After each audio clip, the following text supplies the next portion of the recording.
안녕하십니까. 뉴스데스크 강원입니다. 제9호 태풍 종다리가 지나가고 절기상 처서가 됐지만 오늘 삼척의 낮 기온이 39.1도까지 치솟는 등 일부 지역에서 기상 관측일에 가장 높은 기온을 기록했습니다. 강원지방기상청에 따르면 오늘 낮 최고 기온은 삼척 39.1도, 동해 38.5도, 강릉 37.4도까지 오르며 폭염이 절정에 달했습니다. 동해안 6개 시군과 강원 북부 남부 산지에는 폭염경보가 내려져 있으며 당분간 무더위는 이어지겠고 곳에 따라 소나기도 내리겠습니다. 한편 최근 가뭄이 심해진 강릉 오봉저수지 저수율은 아직 32.5%에 불과해 농업용수가 격일로 계속 공급되고 있습니다. 강릉에서 신장질환을 앓고 있는데도 8세 아동을 장기간 방치해 결국 사망에 이르게 한 부모에게 법원이 징역 15년의 중형을 내렸습니다. 이들은 7명의 자녀들에게 학대를 일삼았는데 이들과 함께 살던 30대 지인 2명도 학대에 가담해 징역형을 선고받았습니다. 배연한 기자가 보도합니다. 지난 4월 4일 강릉의 한 주택에서 8세 아동이 숨진 채 발견됐습니다. 아이는 신장 질환을 앓고 있었지만 부모인 황모 씨와 이모 씨가 장기간 방치했고 심지어 사망 전날 치료가 필요하다는 의사의 공고에도 아무런 조치를 하지 않아 결국 숨진 것으로 드러났습니다. 이들은 함께 살고 있던 다른 자녀들에게도 방임하거나 폭행하는 등 학대를 일삼았습니다. 4살 딸아이는 눈 질환이 있는데도 그대로 방치돼 중상해까지 이르게 된 사실도 밝혀졌습니다. 이들이 살고 있는 환경은 열악했습니다. 집 안에는 쓰레기가 가득했고 자녀들은 몇 달 동안 세탁도 하지 않은 옷을 입고 다녀야 했습니다. 이들 부부는 매달 500만 원 가까운 양육 지원비를 유흥비로 탕진하기도 했습니다. 춘천지법 강릉지원 형사 2부는 이들 부부에게 아동학대처벌법 위반 혐의로 각각 징역 15년의 중형을 내렸습니다. 또 120시간의 아동학대 방지 프로그램 이수, 10년간 아동 관련 취업 제한을 명령했습니다. 재판부는 피해 아동들의 굶주림과 불안, 혼란과 상처가 크고 공포가 극심하였고 향후 성장에 미칠 부정적 영향이 매우 크다며 피고인들을 꾸짖었습니다. 또 피해 아동들이 충분히 성장하여 자립할 수 있을 때까지 부모와 충분한 격리가 필요하다며 선고 이유를 밝혔습니다. 이들과 함께 살며 아이들을 학대하고 괴롭힌 30대 남성 임모 씨와 윤모 씨에게는 각각 징역 5년과 징역 2년을 선고했습니다. 피해 아동들을 상습적으로 학대했고 심지어 만 1세에 불과한 아이에게 술까지 먹인 것으로 드러났습니다. 한편 현재 부모에 대한 친권 상실 청구 의뢰 절차가 진행 중이며 피해 아동들은 보호시설에서 지내는 것으로 알려졌습니다. MBC 뉴스 배연한입니다. 강원도에는 의사가 부족하다 보니 의사 출신 보건소장을 찾기가 어렵습니다. 그런데 최근 법이 개정되며 속초시가 전국 최초로 한의사 보건소장을 임명했는데요. 의료 공백의 해법이 될 수 있을지 관심입니다. 이하라 기자가 취재했습니다. 환자 허리에 세심하게 침을 놓는 한의사 공보의. 이 공보의는 일주일에 많게는 30명의 환자를 돌보고 있습니다. 주로 70, 80대 분들이 많이 오시고 허리나 어깨 아픈 이런 근급계 환자분들이 대체로 많으십니다. 이처럼 병원급 의료기관이 없는 고성지역 농어촌에서 보건지소는 필수 의료기관이나 다름없습니다. 고성 주민들이 환경이 안 좋아지고 가면 강릉 의료원으로 가야 돼요. 그런 불편함이 있는데 그래도 우리 여기 한의사님이 있어가지고. 특히 보건지소와 같은 공공의료시설을 관리 감독하는 보건소의 역할은 중요할 수밖에 없습니다. 그러나 보건소장 자리가 비어있어 공공의료 서비스 제공에 차질을 빚는 일이 적지 않습니다. 고성군도 지역보건법에 따라 의사면허 소지자를 보건소장으로 채용하려고 했지만 지원자가 없어 3개월째 구하지 못하고 있습니다.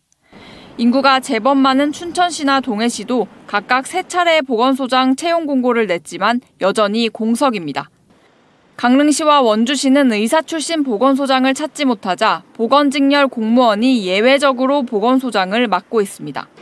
그런데 같은 상황이었던 속초시는 10개월간 공석이었던 보건소장을 5번의 공고 끝에 구했습니다. 전국 최초의 한의사 보건소장입니다. 지역보건법이 개정되며 의사뿐 아니라 한의사, 치과의사 등도 보건소장으로 채용할 수 있게 됐기 때문입니다. 올해 지역봉업법이 7월 달에 개정되면서 저희는 응시 자격을 확대된 봉업소장님을 공고로 올렸고 한의사님께서 지원을 하여 서류와 면접 심사를 포함해 한편 응급의학과 전문의 2명의 퇴사로 일주일간 응급실 문을 닫았던 속초의료원은 2명을 채용하고 정상 운영을 시작했습니다. 의료원장도 새로 임명해 지역의료 응급센터의 파행 운영이 재발하지 않도록 할 예정입니다.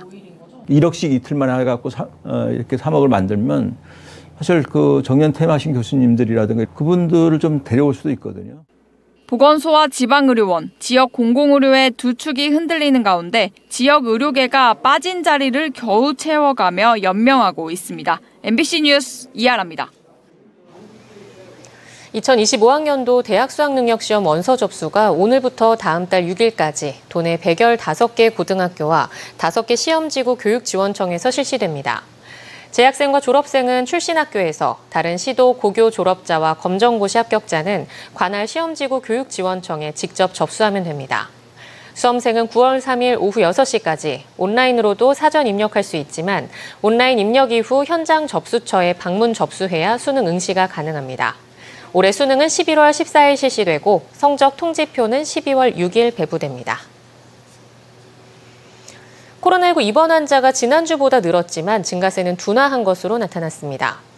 질병관리청이 전국 220곳 의료기관에 코로나19 표본감시 입원 환자를 살펴본 결과 8월 1주 880명, 2주 1366명, 3주에는 1444명으로 증가율은 85.7%에서 55.2%, 5.7%로 둔화되고 있습니다.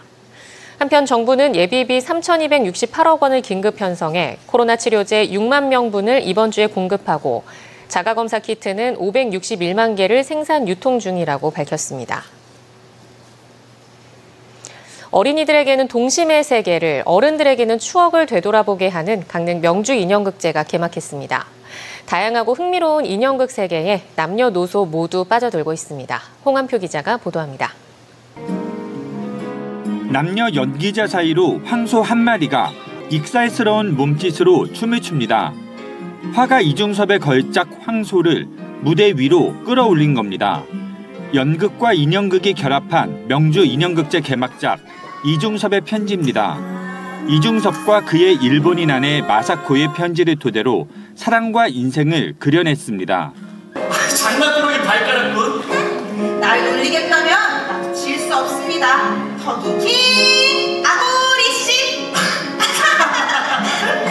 이소부와 개미와 배짱이를 각색한 인형극 배짱이와 노는 개미. 익숙한 줄거리로 재미와 교훈을 동시에 선사합니다.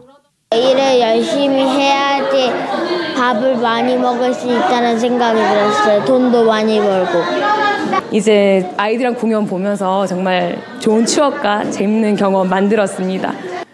올해로 11번째를 맞은 명주 인형극제. 지역 극단 2개를 포함한 18개 극단이 참가해 모두 70차례 공연을 펼칩니다. 장르가 다양하게 구성을 하게 되었습니다. 예를 들어 올해는 블랙 라이트 공연이 들어온다든지 그다음에 복학 인형극이 들어온다든지 한 가지 장르에 구애받지 않고 다양한 작품들로 올해 풍성하게 구성이 되어 있습니다. 축제가 펼쳐지는 명주 예술마당 곳곳에서는 온 가족이 즐길 수 있는 다양한 체험거리도 풍성합니다. 로비에서부터 아이들을 사로잡을 알록달록한 색깔들로 장식했고 다양한 조형물도 감상할 수 있습니다. 하루 입장권은 성인 아이 할 것 없이 12,000원. 가족이 동시에 감상하면 조금 부담이 되는데 올해는 아이와 동반하면 50% 부모 할인 요금제를 도입했습니다. 강릉 지역 모든 시민들을 위해 5개 극단의 릴레이 인형극 공연인 갈라쇼는 24일 강릉 대도읍 관아에서 무료로 펼쳐집니다. 강릉을 동심의 세계로 안내할 이번 인형극제는 오는 25일까지 계속됩니다. MBC 뉴스 홍한표입니다.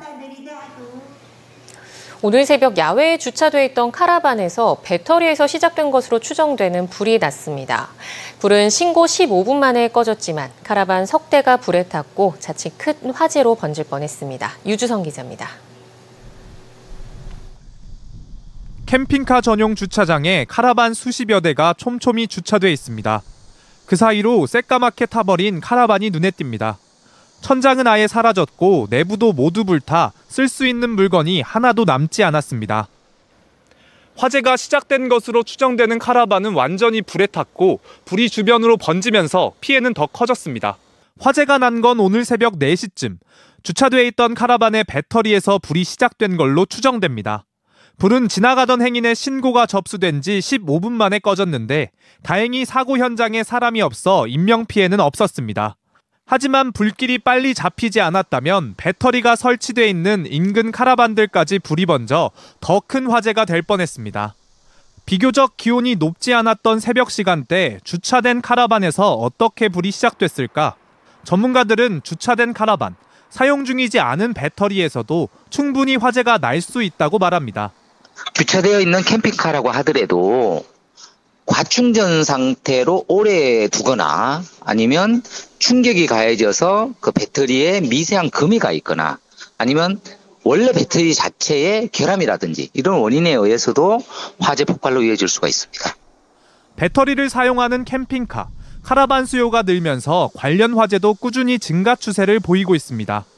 2020년 41건이었던 화재 건수는 2023년 74건으로 2배 가까이 늘었고 올해에도 현재까지 38건의 화재가 발생해 1명이 사망했습니다. 정부는 올해 3월 배터리 제조사에 캠핑용 배터리의 KC마크 인증을 의무화하고 안전기준을 강화했지만 온라인에선 여전히 미인증 제품이 팔리고 있고 소급 적용이 어려워 법 시행 전 제조된 제품들도 다수 유통되고 있습니다. 화재를 예방하기 위해선 인증 제품을 확인해 사용해야 하고 임의로 캠핑카를 개조하지 않아야 합니다. 캠핑카 배터리에는 용량의 한계가 있고 과전류 위험이 높은 만큼 캠핑 중에는 동시에 많은 전기를 사용하지 않는 것도 중요합니다. MBC 뉴스 유주성입니다. 전공의와 전문의 사직 등으로 강원도 대형병원 의료 인력이 부족한 가운데 중환자실과 응급실이 포화 상태여서 진료에 차질을 빚고 있습니다. 강원도 내 상급병원 중환자실의 경우 강릉 아산병원은 68개 병상 중 2개만 남았고 한림대 춘천 성심병원은 52개 병상이 가득 찬 것으로 나타났습니다. 원주 세브란스 기독병원, 강원대병원도 중환자실 병상이 가득 찼고 응급실 대기 시간도 서너 시간 정도로 포화 상태인 것으로 알려졌습니다. 지역사회에 찬반 논란이 있었던 속초 영랑호 부교가 3년 만에 철거될 전망입니다. 속초시와 지역 환경단체 양측은 영랑호 생태탐방로 조성사업으로 설치한 부교를 철거하라는 법원의 강제 조정 결정에 별다른 이의제기 없이 조정안을 수용하면서 지난 20일 법원의 결정이 확정됐습니다.